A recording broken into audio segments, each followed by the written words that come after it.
to Hashtag Simplicity Podcast. I'm your host, Rufin, and I am delighted to see you all and talk to you all this morning or this afternoon or whatever time that it may be finding you. We are back here for season 7, episode 2. And today I want to talk about something that has been bothering me for quite some time now. Is I've also watched it and seen it on social media, and that is people making excuses for things that they should take accountability for. Like, I don't know if you realize that you're the master of your own destiny. Last time God made a choice for a man, the man turned back and pointed, finger at God, saying that the woman that you gave me led me to eat the fruit. And we're talking here about Adam. God gave him a partner, a lifetime partner, and after the fall, and when God was asking for accountabilities, we see that Adam pointed back. It's like the woman that you gave me. And since then, God has decided not to make, choices for now.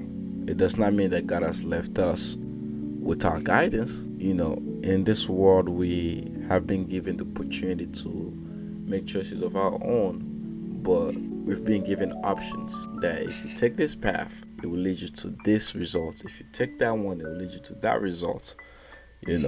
But still, at the end of the day, we make the choices of taking those paths. And I understand accident happens. Accident happens.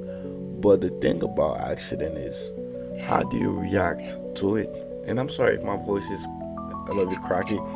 The cold has gotten into me, so yeah. And I've been taking this ginger tea. So for those of you on YouTube, you understand. And for those of you, Spotify, I'm sorry. Anyways, so as I was saying, accident though happens, but it's about how you react from it. How do you react from the accident that has happened? How do you bounce back? That's the part where I say we have a choice in how we react to things. We have a choice how we act on things. And that is why I'm saying that we are master of our own destiny, master of our own lives. We'll be given that power. So if something was to happen and you blame it on someone, I want you to kind of take a step back, think before the action was even done, and see what part did you play in it happening. Because you can't just expect someone to come into your life and dictate how it goes or what's happening with it, or something going on.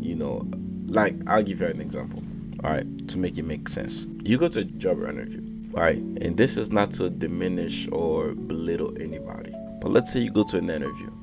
You were trying to apply as a manager, let's say at a fast food restaurant, and you know very well in your resume that you don't have the qualification for that job.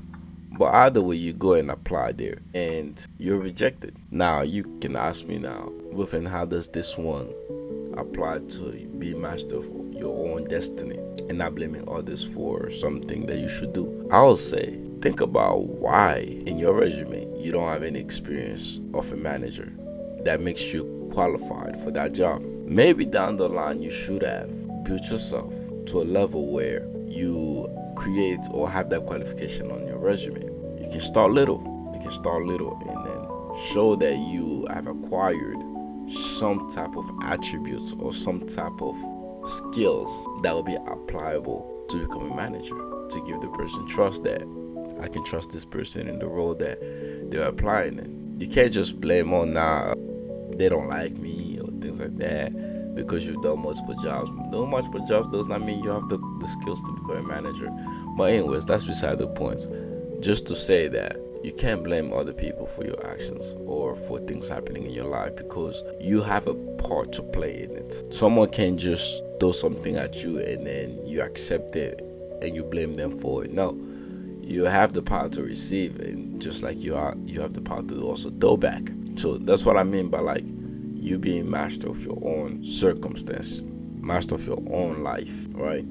You can't blame someone else for your mistakes. You can't blame someone else for your actions. You're the one doing it. You're the one planning your life. And another thing that came to my mind also thinking about this topic throughout the week was, if you are not the person that you wanted to be 5 years ago, if you're not that person today, there's no one else to blame but yourself. Now, let's say if it's illness or things that, life happens, that, you can say, gosh, my voice is really bad. Okay, sorry. But for that, you can actually say that, yeah, I had a delay can happen in life. A delay from accomplishing a project can happen in life. But it's not that delay that should stop the project from happening, that should stop the journey from getting to its final end, or from you getting to your final destination. Delay happens, but like I said earlier, it's about how you bounce back from it. That is the part that you play in that journey. That's the part that you play in your life, being the master of your own destiny and not making excuses. Nah, I was sick here and there. I've seen people start college like everyone else, 17, 18 years old, and then down the line something happens that it can be family, it can be whatever situation that it may be, financial, and then they don't end up going about the college route, like the standard college route of doing all the 4 years and then graduating, and sometimes they're forced to take a gap year, but that's just a delay in their journey. I've seen people come back to college and finish up what they started. I've been into classes with old people. We're talking in their 40s, their 50s. Why? Because they wanted to finish something that they've started, and there's nothing wrong with that.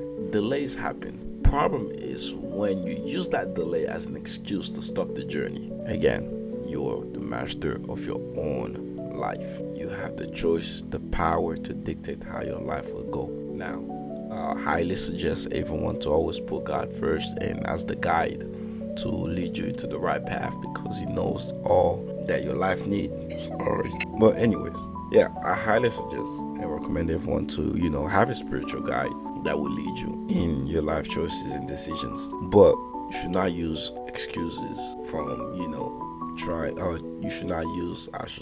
should not make excuses from the actions that you were supposed to do, but you didn't do, And lastly, to close out this episode, let me just remind you all, if you're not where you wanted to be 5 years ago today, it's because of yourself. But it doesn't mean that the journey is over. Life is not a race. You're not racing or competing against anybody. Now, if you decide to make it a race, that's up to you. But for you to have peace in yourself, peace with yourself, don't take life as a race, or else you'll start giving excuses every single time you don't accomplish something. Take your life at your own pace. It will help you not to make excuses. It will help you focus on your own journey. It will help you put as much effort that you need to accomplish what you want. You are the master of your own life. If you need a job that you're not qualified for, start small. There's no problem with that. Trust the process of time. Before you know it, it'll be time for you that you will acquire all those skills needed. Trust the process of time is something that we cannot control. Therefore, don't try to rush in the action before it's time. 1. Trust the process of time. 2. Live your life at your own pace. 3. Be wise with your action. And 4. Don't make excuses. And 5. Don't blame others for your actions and your responsibilities. If it's something that you have to do or you had to do it, and take accountability for it. Now, you can make mistakes to those actions. You can make the wrong choices or the wrong decisions. As long as you're still breathing, there's still hope. There's still a way to rectify them. There's still a way to bounce back from them. There's still a way to even see the good in them and use it as a way to advance, And there's a quote that says sometimes you have to take some steps back to be able to have,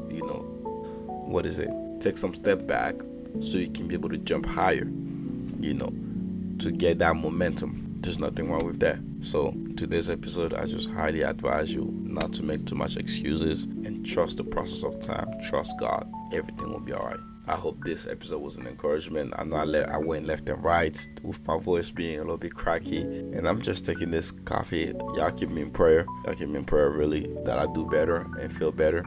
But I hope this episode was a reminder of your accountability in your own life, a reminder that you are the master of your own life, that no one else has control over your life unless you give them that control. So I hope it teaches you something and inspire you. And before I leave, I actually have to let y'all know that this book here, Her, it's coming out February 18th, and it is part of the children's book collection that I've been writing since the month of November last year. And this one is actually a really good book. Highly recommend each of you to go write it. So let me actually read y'all the introduction and then we'll close this episode.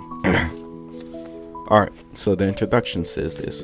Dear reader, welcome to Her, a collection of stories and lessons inspired by the beauty and strength found in every young girl's journey.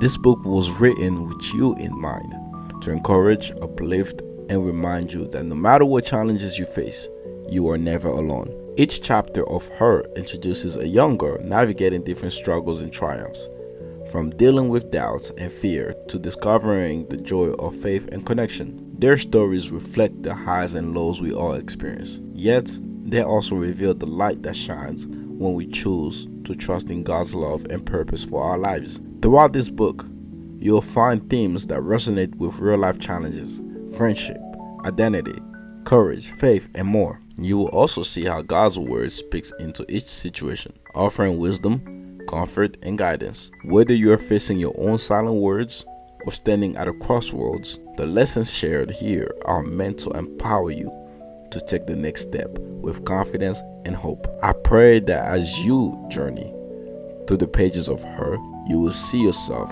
in these stories and know that your unique light matters.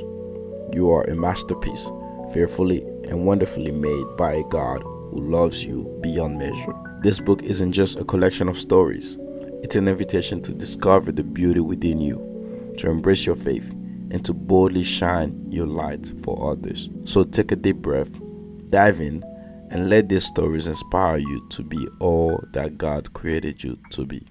With love and encouragement, Rufin K. Mayala. So this is I just read for you all on Spotify and other platforms. I just read from the book Her, Her, by Rufin K. Mayala, so by me. It's a production of hashtag Simplicity Book Production. So it's, I believe, $5 the online version, $5 on Amazon, and $15 paperback copies. And if you want more information on that, you can go check the hashtag Simplicity website and also my Instagram and hashtag Simplicity Instagram account also for more informations. But we've come to an end of our episode of the day. Like I said, make the choices. You are the master of your own life and master of your own destiny. Until next time, you have a good one. Bye-bye.